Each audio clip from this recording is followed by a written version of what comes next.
तो एक बार फिर से सभी को जय हिंद मेरी तरफ से। तो जैसा कि आप सभी को पता है कि रिजल्ट अब आ चुका है और उसके बाद अब आपकी बारी है फेज सेकंड की तैयारी की, ठीक है। तो इस सीरीज में आज का जो मैं टॉपिक लेके आया हूँ वो बहुत इंपॉर्टेंट टॉपिक है, रिसाइकलिंग।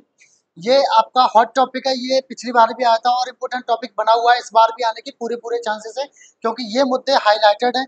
रिसाइकलिंग का मुद्दा भी हाईलाइटेड है, ठीक है। तो इसलिए ये टॉपिक इंपॉर्टेंट है, देखते हुए मैं आपके लिए इस पर वीडियो आज बनाने आया हूँ। आपको कैसे बोलना है, क्या बोलना है, मतलब वो मैं आपको सारे सिस्टमेटिक चीजों को मैं आपको बताने वाला हूँ, ठीक है। तो without wasting the time let's get started. ये थोड़ा सा इंट्रोडक्शन दिया है मैंने रिसाइकलिंग के बारे में कि व्हाट इज रिसाइकलिंग। अब सुनो, इसको आप ना जैसे आप ग्रुप डिस्कशन में इंट्रोडक्शन देते हो, इंट्रोडक्शन के बाद आप जैसे टॉपिक के बारे में बोलते हो तो आप थोड़ा सा इंट्रोडक्शन इसके बारे में आप दे सकते हो, या जैसे ग्रुप डिस्कशन में जब आप बोलते हो इंट्रोडक्शन के बाद में जब जीडी होता है, डिस्कशन होता है, तो उसमें भी इंट्रोडक्शन के तौर पे इसको एक पॉइंट आप बोल सकते हो, फिर अगेन अपना एक या दो पॉइंट और बोल सकते हो। तो आप जो है एक और दो या दो पॉइंट्स आप बोलोगे और प्लस ये भी बोलोगे तो आपका काफी इंप्रेसिव रहने वाला है, ठीक है। तो चलो इसका हिंदी देखते हैं और इसको समझते हैं, ठीक है। Recycling means converting waste materials into reusable items. Recycling का मतलब होता है जो वेस्ट मटेरियल्स जो होते हैं उनको बदलना किसमें, इनटू रीयूजेबल आइटम्स। ऐसे आइटम्स में बदलना जिनको रीयूज किया जा सकता है, यानी पुनः से जिनका इस्तेमाल किया जा सकता है, ऐसे आइटम्स में बदलना। It is important because it helps reduce pollution.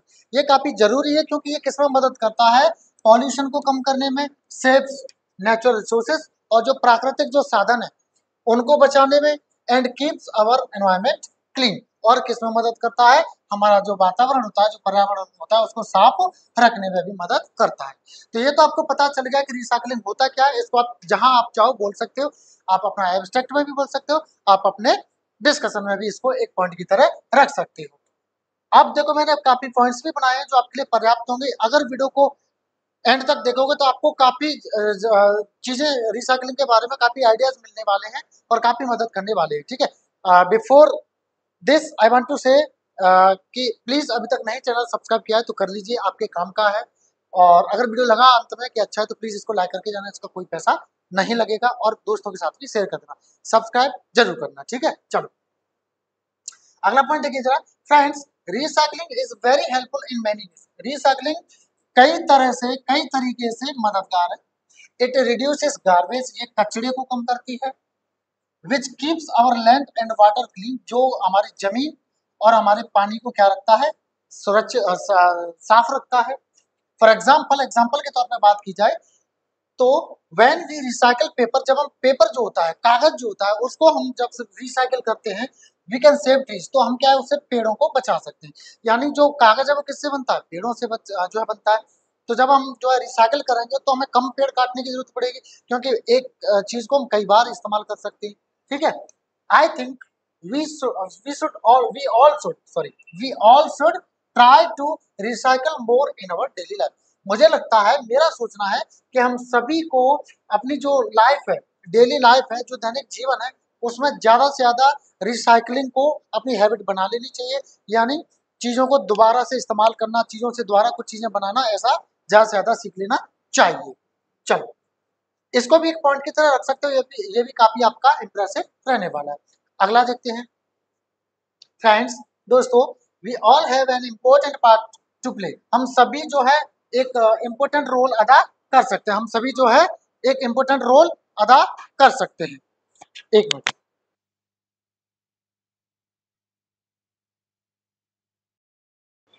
Okay, so कहाँ थे, we all have an important part to play, यानी हम सभी जो है एक जरूरी रोल अदा कर सकते हैं, एक किरदार अदा कर सकते हैं। Simple actions like putting our trash into the right bin, छोटी छोटी चीजें, एक साधारण से चीज है, एक हम छोटे छोटे से काम कर सकते हैं, लाइक जैसे कि putting our trash into the right bin. जैसे हमारा जो कचरा होता है उसको सही जो जो दान होते हैं, डब्बा होता है, जिसके जो भी व्यवस्थाएं करी गई हैं जिसमें कूड़ा जो है डाला जाता है, कूड़ेदान होते हैं, अगर सही जगह हम जो है उसको डालें, जैसे कि कचरे को, यूजिंग प्लास्टिक बोटल्स अगेन, और जो प्लास्टिक की जो बोटल्स होते हैं उनको बार बार हम इस्तेमाल करें, and giving away old clothes, और जो पुराने कपड़े होते हैं उनको जो है हम दूसरों को दे दें या जो है कहीं जो जरूरतमंद है उनको दे दें, कैन हेल्प अलॉट। इन चीजों से क्या होगा, काफी मदद मिलेगी, ये हमारी काफी मदद कर सकते हैं। If everyone does his part, अगर हर कोई अपना जो पार्ट है अच्छे से निभाता है, अगर हर कोई अपनी तरफ से कोशिश करता है, recycling can become a normal habit for everyone in the community. तो जो रिसाइकलिंग है वो एक सामान्य आदत बन जाएगी हर किसी की समाज में। यानी समाज में ऐसी ऐसे हम लोग प्रयास करते रहेंगे तो एक को देख के एक को देख के एक सभी लोग जो है ऐसा करने लगेंगे और ये एक सामान्य काम हो जाएगा। ठीक है ना, तो ये भी एक बहुत अच्छा पॉइंट है, आप इसको भी बोल सकते हो, इंप्रेसिव रहेगा, काफी अच्छा रहेगा। ठीक है, अगला पॉइंट देखो आप, अगला जैसे मान लो इनमें से उनमें से नहीं बोलना चाहते हो, अगर और भी बोलना चाहते हो तो आप इसको बोल सकते हो। ठीक है, चलो देखते हैं इसको भी। Friends, governments also have an important role to play. सरकारों का भी एक रोल, एक जरूरी रोल होता है जिसको वो अदा कर सकते हैं। They should open recycling centres in every city. उनको क्या है, हर शहर में रिसाइकलिंग के सेंटर्स खोल देने चाहिए। And make strong rules to reduce the use of plastic. और उनको सख्त रूल बना देने चाहिए प्लास्टिक के इस्तेमाल करने पर, कि प्लास्टिक जो है इस्तेमाल नहीं करनी है। They should also run awareness programmes to teach people about recycling. और उनको जागरूक अभियान भी चलाने चाहिए, जागरूक कार्यक्रम भी चलाने चाहिए, जिससे कि क्या हो, जिससे लोगों को सिखाया जा सके कि रिसाइकलिंग होती क्या है, इसके क्या फायदे हैं। टू एनकरेज पीपल, लोगों को प्रोत्साहित करने के लिए, they can give rewards to those who recycle regularly. और लोगों को प्रोत्साहित करने के लिए सरकार क्या है, ऐसे लोग जो ऐसा जैसा बढ़ चढ़ के इनमें योगदान देते हैं, काम करते हैं, उनको क्या है रिवॉर्ड टाइप देने चाहिए, जिससे क्या ज्यादा से ज्यादा लोग प्रोत्साहित हो सके, मोटिवेटेड हो सके ऐसा काम करने के लिए, है ना, सारे लोग कर सके। चलो अगला पॉइंट देखो, ये भी अच्छा है। Friends, recycling helps lower the need for new raw materials. Recycling से और क्या होगा, इसमें मदद होगी कि जो हमें कच्चा माल होता है ना, उसकी जो आवश्यकता होती है वो कम हो जाए। यानी हम एक ही चीज को बार बार इस्तेमाल करेंगे तो भाई भाई ऑब्वियस है कि हमें बार बार कच्चा माल मंगाने की जरूरत नहीं पड़ेगी, यानी जरूरत कम होगी।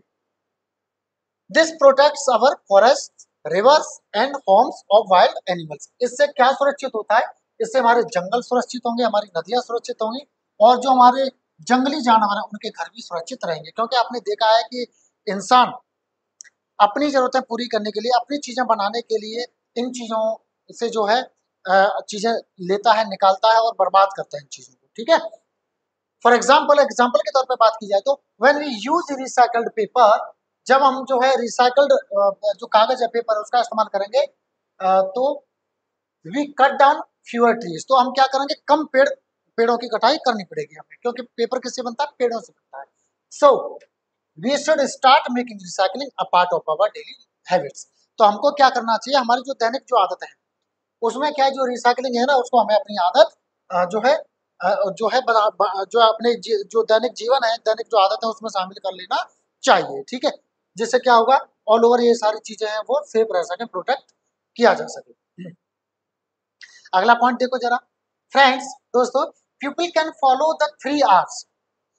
जो लोग हैं वो 3 R होती है, उनको फॉलो कर सकते हैं। 3 R क्या क्या होती है, रिड्यूस कम करना, रीयूज दोबारा से इस्तेमाल करना, रिसाइकिल दोबारा से चक्कर उसका चला करके दोबारा कोई प्रोडक्ट बना देना इन डेली लाइफ, यानी दैनिक जीवन में। फॉर एग्जाम्पल के तौर पे बात की जाए तो इंस्टेड ऑफ बाइंग बोटल्ड वाटर, जो बोटल्ड वाटर होता है, जो बोतल में जो पानी आता है, उसको खरीदने के बजाय we can carry our own reusable water bottle. हम अपनी खुद की ऐसी बोतल है जिनको हम दोबारा से इस्तेमाल कर सकते हैं, उनको कैरी कर सकते हैं। जैसे मान लो ये बोतल, अब इसको क्या है, इसमें बार बार पानी भरो पियो, बार बार पानी भरो पियो। लेकिन आप प्लास्टिक बोतल खरीदोगे, जैसा कि आपने देखा है बोतल्स मिलती हैं अलग अलग ब्रांड्स की, तो आप एक बार पीते हो फेंक देते हो, फिर दोबारा जरूरत पड़ती है बोतल ली और फेंक दी। तो उससे क्या होगा, पॉल्यूशन होगा और बहुत सारी चीजों का उसका जो है नुकसान है, और हमें बार बार चीजों की जरूरत पड़ती है। तो कहीं ना कहीं से हम तो उनके लिए, उनको बनाने के लिए कहीं ना कहीं से तो चीजें हमें रॉ मटेरियल चाहिए होगा। ठीक है, we can also use cloth bags instead of plastic ones while shopping. जब हम सोपिंग करते हैं तब जो प्लास्टिक के जो बैग्स होते हैं उनकी जगह हम कपड़े के बैगों का भी इस्तेमाल कर सकते हैं। क्यों, क्योंकि उनको दोबारा से इस्तेमाल किया जा सकता है। These small steps can make a big difference if we do them regularly. तो ये छोटी छोटी जो काम है, ये छोटे छोटे जो कदम है, ये क्या है, ये बड़ा अंतर पैदा कर सकते हैं अगर हम उनको नियमित रूप से करेंगे तो। ठीक है, तो ये भी बहुत शानदार, बहुत अच्छा, बहुत सुंदर आपका पॉइंट है। अगला पॉइंट देखो जरा फ्रेंड्स, इलेक्ट्रॉनिक वेस्ट यानी E waste is becoming a big problem. जो इलेक्ट्रॉनिक वेस्ट है, जैसे मोबाइल खराब हुआ फेंक दिया, ऐसी चीजें इलेक्ट्रॉनिक खराब हुई फेंक दी, ये भी एक बड़ी प्रॉब्लम है। Things like old phones, laptops can and batteries should not be thrown in the regular trash. और ऐसी चीजें जैसे कि पुराने फोन हैं, लैपटॉप्स हैं और बैटरीज वगैरह हैं, उनको क्या है, जो आपका सामान, जो कचरा दान होता है, जो कूड़ेदान होता है, उसमें से खराब हो गया फेंक दिया, वहां नहीं फेंका जाना चाहिए। बिकॉज क्योंकि दे हैव हार्मफुल केमिकल्स, उनमें क्या है, खतरनाक नुकसानदायक जो है केमिकल्स होते हैं। इंस्टेड बजाय इसके we should take them to special e waste recycling centres, बल्कि हमें उनको ऐसी जगह ले जाना चाहिए जहाँ पे ऐसी चीजों को रिसाइकल किया जाता है। ई वेस्ट की रिसाइकलिंग सेंटर्स हैं, वहां पे उनको रिसाइकल किया जाता है। Where they can be safely recycle, जहां उनको क्या है, सुरक्षित तरीके से रिसाइकिल किया जा सकता है। ठीक है, चलो अच्छा पॉइंट है। अगला पॉइंट देखो जरा फ्रेंड्स, दोस्तों, इन सम कंट्रीज, कुछ देशों में, लाइक स्वीडन, स्वीडन जैसे देश में, recycling works so well that they even bring waste from other countries to keep their recycling centers running. वो लोग क्या करते हैं, उनमें जो रिसाइकलिंग है वो काफी अच्छे से काम कर रहा है, इस तरीके से काम कर रहा है कि वो यहाँ तक कि जो वेस्ट है ना, वो दूसरे देशों से मंगाते हैं, वो दूसरे देशों से मंगाते हैं, जिससे क्या है, उनके जो रिसाइकलिंग सेंटर्स है ना, वो चलते रहे। यानी वो क्या करते हैं, अपना तो वो करते हैं रिसाइकल, दूसरे देशों से भी मंगाते हैं, जिससे कोई रिसाइकलिंग सेंटर्स हैं वो भी चलते रहे और कहीं ना कहीं उनकी भी चीजें बचेंगी और प्रॉफिट होगा, बेनिफिट होगा। दिस शोज दैट, ये दर्शाता है कि with good planning and hard work, अच्छे प्लानिंग करेंगे और कठिन परिश्रम करेंगे तो we can also get great result from recycling, तो हमें भी रिसाइकलिंग से बहुत अच्छे रिजल्ट मिल सकते हैं। ठीक है, ये भी एक बहुत अच्छा पॉइंट है बच्चों। अब बात करेंगे कंक्लूजन में, तो चलो कंक्लूजन में आप इस तरह से बोल सकते हैं। देखो कंक्लूजन का मतलब क्या होता है, कंक्लूजन को आपको ना डिस्कशन में नहीं बोलना है। अगर डिस्कशन में बोलोगे तो आप ना थोड़ा सा आपके जो एग्जाम है वो आपसे इरिटेट हो सकते हैं। तो यू हैड बेटर कि इसको आप जो है, जब आप एब्स्ट्रैक्ट बोलो ना, यानी अबाउट द टॉपिक जब बोलते हैं इंट्रोडक्शन के साथ में, उसमें बोलो। ठीक है, ऐसे करना है आपको। ठीक है, चलो आगे बढ़ने से पहले मैं एक बार फिर से आप सभी से कहना चाहूंगा, प्लीज चैनल नहीं सब्सक्राइब किया है तो कर लीजिए। ठीक है, आपके लिए ऐसी वीडियोस में लाता रहूंगा। ठीक है, चलो देखते हैं friends, recycling is really important to help protect our planet. Recycling वास्तव में बहुत जरूरी है हमारा जो ग्रह है उसको सुरक्षित करने के लिए। Both people and governments need to work together to solve the problems. दोनों ही लोगों को, दोनों ही, चाहे वो लोग हों या फिर सरकारें हों, उनको आवश्यकता है साथ मिलकर काम करने की, जिससे कि ये जो प्रॉब्लम है इसको सॉल्व किया जा सके। जो भी हम प्रॉब्लम है जिसका हम सामना कर रहे हैं उसको जो है सॉल्व किया जा सके। We all should try to recycle more in our daily life. हम सभी को अपनी जिंदगियों में रिसाइकिल को ज्यादा जो है कोशिश करनी चाहिए, रिसाइकलिंग करने की। And encourage others to do the same, और दूसरों को भी प्रोत्साहित हमें करना चाहिए कि आप भी ऐसा करो, जिससे क्या है, आपका जो बेनिफिट हो जाएगा। ठीक है, अब बच्चे ऐसे जो परेशान होते हैं कि सर हमें इंग्लिश बोलना नहीं आता है, सर मुझे इंग्लिश बोलना नहीं आता है, सर मैं जीडी कैसे पास करूं। तो बेटा आपको कुछ नहीं करना, बस ये नंबर आप सेव कर लीजिए और इन पे कांटेक्ट कर लीजिए। ऑफलाइन कोचिंग आपकी आगरा भगवान टॉकीज पर चल रही है, ऑफलाइन क्लासेस हमारे यहाँ स्टार्ट हो चुकी हैं। आपका लेवल 0/0 क्यों ना हो, माइनस में क्यों ना हो, आपका सिलेक्शन हमारी जिम्मेदारी है। आप सभी लोग जो है पास होके जाओगे। ठीक है, बच्चे हमारे पास जो है बहुत दूर से आते हैं, बंगाल, बिहार, उड़ीसा, दिल्ली एनसीआर, मध्य प्रदेश, राजस्थान, हरियाणा और उत्तर प्रदेश के भी बहुत जो दूरस्थ स्थान है, सभी जगह से जहाँ जहाँ से बच्चे अप्लाई करते हैं, सभी जगह से बच्चे आते हैं। हमारे यहाँ जीडी एसआरटी का आपको बैच मिलेगा। ठीक है, जीडी एसआरटी के अलावा फिजिकल फिटनेस टेस्ट के लिए हमने ट्रेनर्स रखे हैं। इस बार हमने और एक एडिशनल ट्रेनर जो है रखा हुआ है, प्लस प्री मेडिकल की सुविधा भी है हमारे पास। ठीक है, तो आपको किसी तरह से परेशान नहीं होना है। जो बच्चे दूर से आते हैं वो परेशान होते हैं कि सर हमें रहने की व्यवस्था क्या है, तो बेटा आपके लिए हॉस्टल्स भी अवेलेबल हैं, जो पेइंग गेस्ट में रहना चाहते हैं पीजी भी अवेलेबल है, जो रूम्स लेना चाहते हैं रूम्स भी अवेलेबल है, काफी अफोर्डेबल जो है पैसे में आपको मिल जाएंगे। ठीक है, तो आपको बिल्कुल परेशान नहीं होना है, नंबर्स आपने सेव कर लिए होंगे। बाकी इसी तरह के वीडियोज मैं आपके लिए लाता रहूंगा। एक बार फिर से रिपीट करूंगा, प्लीज चैनल नहीं सब्सक्राइब किया है तो कर लीजिए और लाइक कर दीजिए वीडियो अगर आपको अच्छा लगा हो तो। ठीक है ना, तो थैंक यू एंड मेरी तरफ से सभी को जय हिंद।